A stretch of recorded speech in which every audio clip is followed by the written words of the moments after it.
శ్రీ గురుచరితము 17వ అధ్యాయము. ఓం శ్రీ గురు దత్తాత్రేయాయ నమః. ఓం శ్రీ గణాధిపతయే నమః. ఓం అవధూత చింతనం శ్రీ గురుదేవదత్త జయ. ఓం సిద్ధముని నామధారకుని గూర్చి నీవు నిజమైన గురుభక్తుడవు కావుననే గురుచరిత్రమును విను భాగ్యము నీకు లభించెను. వర్షము వచ్చుటకు పూర్వము దానిని సూచించు చల్లని గాలి ముందు వచ్చునటుల గురుకృపకు పాత్రుడగుటకు పూర్వము వారి కథ వినుట ఎందు రుచియు అటులనే పుట్టును. సావధానుడవై గురుచరిత్రమును వినుము. స్వామివారు భువనేశ్వరికి నివాస స్థానమైన ఆ పిల్లవాటికాయను క్షేత్రమున కృష్ణానదికి పశ్చిమ తీరమున ఒక మేడి చెట్టు క్రింద చాతుర్మ్యాస వ్రతమును ఆచరించుచుండిరి. వారు నివసించుట చేత ఆ స్థానమునకు మహిమ మెండాయెను.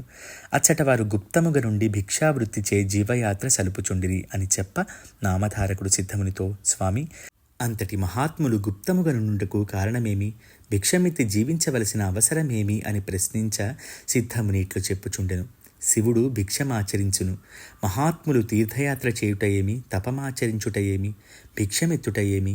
భక్తులను అనుగ్రహించుటకే గాని అందువారి స్వార్థము ఏమీయూ లేదు. భక్తి లేని వారి బారి నుండి తప్పించుకొనందులకు గాను గుప్తముగా నుండనెంతురు.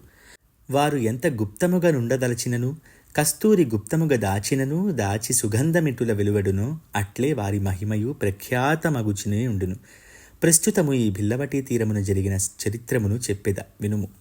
కరవీర నగరమున వేదశాస్త్ర పారంగతుడై స్వకర్మ నిరతుడైన ఒక బ్రాహ్మణుడు కలడు.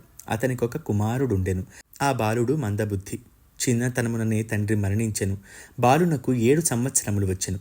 జ్ఞాతి వర్గము వారు అతనికి ఉపనయనము చేసిరి. కాని పశుప్రాయుడగు ఆ బాలుడు గాయత్రి మంత్రమునైనను సరిగ్గా నుచ్చరింప సమర్థుడుగాడు. ఎన్ని పర్యాయములు చెప్పినను వెంటనే మరచిపోవును.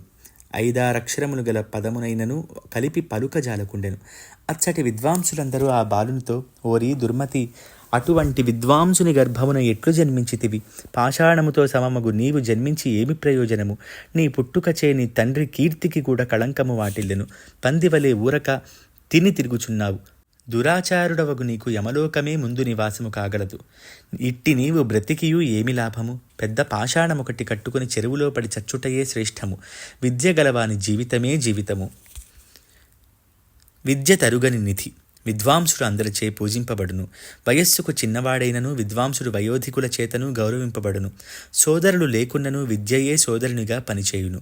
విదేశములకు వెళ్ళినను పరిచయము లేని చోట కూడా అతను మన్నననుందును. విద్య గలవాడు జ్ఞాని కాగలడు. విద్య గలవాని యందు సమస్త దేవతలు ఉందురు. అందరి చేతను గౌరవింపబడును. చక్రవర్తియు విద్వాంసుని పూజించును. కాన విద్యాభ్యాసము ప్రతివారును చేయనగును. విద్య లేనివాడు పశువు అని అనిరి. వారి మాటలు విని ఆ మూఢబాలుడు వారితో, స్వామి, మీరు చెప్పినది సత్యము. నేను పూర్వజన్మమున విద్యాదానము చేయనైతిని. కాననే ఈ జన్మ ఎందిట్టి మందమతిని అయితిని. నేనేమి చేయుదును? ఏది అయినా ఉపాయము నాకు విద్య రాగలందులకు మీరు ఉపదేశించిన నేను ఆచరించేదా అని అన్నవారు అతనితో పరిహసించి, కులనాశక, కుక్షింభరుడా, నీకేమిటి? విద్య వచ్చుట ఏమి? పొమ్ము అని నిరాకరించిరి. అప్పుడు వాడు అనుతాపమునుంది విరక్తుడై ఆ గ్రామమును వదిలి, ఛీ, నేను జీవించి ఏమి లాభము? నాకన్నా కుక్కయు శ్రేష్టము. ప్రాణముల త్యజించెదను అనుకొనుచు అడవి మార్గమున పోయి దైవవశమున భిల్లవటి గ్రామమున ప్రవేశించెను. అచ్చట ప్రసిద్ధిగాంచిన భువనేశ్వరి అమ్మవారి దేవాలయ ద్వారము వద్ద కూర్చొని ఉపవాసము చేయుచుండెను. స్నానము లేదు, సంధ్యయూ లేదు. ఇట్లు 3 రాత్రములు ఉపవాసము చేసెను. మనస్సున అమ్మవారిని ప్రసన్నురాలవై విద్య నిమ్మని ఆర్తితో ప్రార్థించుచుండెను.